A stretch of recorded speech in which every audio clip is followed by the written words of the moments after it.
التعارف الاولاني ده زي انترفيو. مين اللي ساب مين؟ هتصطادين عريسه، مش فاكره الجزء الكام. لو انا قاعده في قعده تعارف مع عريس، ازاي اطلع منه كل الديتيلز اللي انا عايزه اعرفها وفي نفس الوقت من غير ما احسسه ان انا عايزه اطلع منه بكل الديتيلز؟ اول حاجه لازم تعرفي منه اذا كان بيحب شغله ولا لا، شاطر ولا لا، عايز يكمل في شغله ولا لا، لان ده مهم، ده اللي حبيبتي الفلوس، ده اللي هتاكلي وتشربي بيه. تساليه بيقضي قد ايه وقت في الشغل، بيحس بايه وهو في الشغل، كلميه بتعمل ايه وانت في الشغل. لو لقيتيه شغوف وبيتكلم عن الشغل بطريقه حلوه، ولقيتيه ان هو اترقى مثلا، ولقيتيه ان هو مثلا في وقت قصير وصل لحاجات كتير، فهو ده الشخص اللي انت عاوزاه في حياتك. انت عايزه شخص ناجح، عايزه شخص عارف نفسه، عايزه شخص عارف هو عايز ايه في حياته عشان يقدر يضيفلك ويقدر ان هو كمان يخليكي تتطوري. عايزين نساله اذا كان عايزنا نشتغل ولا لا، على حسب انت عاوزه ايه بقى في المرحله دي. انت عاوزاه يسيبك تشتغلي ولا عايزاه ما يسيبكيش تشتغلي؟ based on this حاولي تتكلمي معاه. وخلينا نبقى صراحه، لو مامته بتشتغل فهو اكيد هيبقى عايز ان انت تكوني بتشتغلي، لكن لو مامته ما بتشتغلش فهنا في كلام، لان الدنيا اتغيرت، ممكن يبقى عايزك تكوني بتشتغلي، وممكن يبقى عايز واحده زي مامته ما تكونش بتشتغل. فساعتها انت لازم تتاكدي هو عايز ايه. ممكن يكون شخص عادي هو زي ما انت حابه تشتغلي او ما تشتغلي، تعرفي منه رايه في شغل الست ازاي. مهم جدا تعرفي منه كمان هيمشي البيت ماديا ازاي. يعني هل شايف ان الست مش محتاجه ان هي تصرف ومحتاجه ان هي تتدلع، وطبعا ده اللي احنا كلنا نفسنا فيه، ولا هيبقى حابب ان انت تشاركي معاه بس مش بطريقه اساسيه؟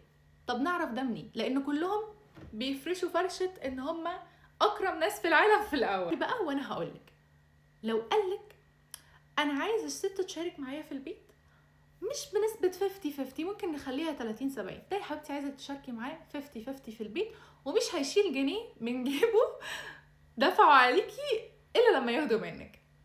لكن لو جه قالك أنا شايف إن دي حاجة ليها علاقة بالست، يعني هي عايزة تصرف تصرف، مش عايزة تصرف ما تصرفش، ده راجل كويس ومحترم، ده شايف إن انتي لو صرفتي فده تفضلا منك، وانتي كده بتضيفي له حاجة في حياته، وده اللي احنا عايزين نكمل معاه. اما طبعا لو كان مرتاح ماديا وكده، فاعتقد السؤال ده يعني معرفش على حسب هو كريم ولا لا، بس خلينا نقول ان هو كريم ومرتاح ماديا، فساعتها ان شاء الله يعني الدنيا هتبقى تمام. لازم لازم لازم تساليه عن اكساته، لو خاطب قبل كده، لو كان متجوز قبل كده، واي هوب ما يكونش كده، لو هو كان مصاحب قبل كده. طب ازاي نساله بطريقه مش باينه؟ لازم نساله، فهيقولك مين اللي ساب مين ايه، قولي له يعني البنت اللي انت كنت خاطبها او متجوزها او مصاحبها، هيقولك ده مش عارف ايه، ده مش عارف ايه، قولي له حكايه واحده بس. فهيقولك مثلا لا كانوا مش عارف ايه، طب انت سبتهم ازاي، طب ايه اللي كان مشترك ما بينهم، طب انت مثلا إيه يعني سبت دي ليه وسبت دي ليه، وايه اللي بتدور عنه في اللي انت نفسك فيه. ما تتكسفيش خالص انك تسالي اي حاجه، ده من حقك انك تعرفي كل حاجه. مهم مهم مهم ان انتي تسأليه حاسس بايه دلوقتي عن الاكس بتاعتك، ده هيبين لك هو لسه بيحب الاكس ولا لا. لو قالك انا متضايق قوي وان انا مش عارف وحسيتي بغضب، يبقى هو لسه معجب بيها ولسه مشدود لها. لو حسيتي نيوترال بيقولك ربنا يوفقها بس هي مش مناسبه ليا، او هي احسن حد في الدنيا بس احنا مش مناسبين لبعض، ساعتها هو فعلا تخطى البنت دي.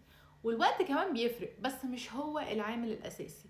لازم تعرفي مشاعره وهو بيتكلم عنها ازاي، مهم تعرفي سابوا بعض ليه وازاي.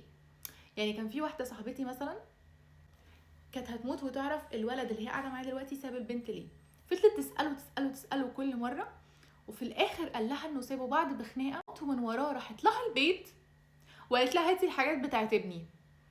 تخيلوا يا جماعه الراجل ده ساب البنت ازاي بنفس الطريقه، ومامته جت قالت بعتت لها على الواتساب وقالت لها هاتي الحاجات بتاعت ابني. لازم تعرفي هو ساب الاكس بتاعته ازاي، لان بنسبه كبيره قوي هو هيسيبك بنفس الطريقه. فلازم تعرفي هو قد ايه شيك، تعرف ازاي هو كريم ولا بخيل من اول قعده. تعرفي من المكان اللي هياخدك فيه، تعرفي اذا كان بيبص عليكي في المنيو، بيبص انتي بتطلبي ايه وبيبص الحاجه بكام ولا لا. تعرفي اذا كان هيقولك تتغدي وانتوا قاعدين في اخر القعده ولا لا. كل الحاجات دي بتبين هو كريم ولا بخيل. السؤال الاهم، اعرف منين في اول قعده هو نرجسي ولا لا؟ طبعا ده تريكي شويه، لان النرجسيين في اول الريليشن بيكونوا كويسين جدا وبيدوكي لاف بومبينج والحاجات دي كلها، بس ممكن تعرفي اذا كان بيتكلم عن نفسه طول القعده ولا لا. يعني لو بيتكلم عن نفسه طول القعده ومش جايب لك مجال خالص انك تتكلمي، فمش هقول ان هو نرجسي 100%، بس عنده صفات نرجسيه.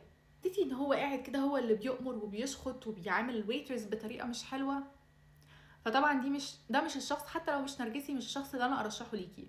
وفي اخر القعده طبعا ربنا يوفقك، واي هوب يكون الشخص المناسب ليكي. لو كان الشخص المناسب ليكي زي ما انت عايزه وفي الصفات اللي انت بتدوري عليها، تمام، اطلبي منه قعده تانية، لان من اول مره مش هتبين الشخص ده ازاي، فاطلبي منه انكم تقعدوا قعده تاني كمان.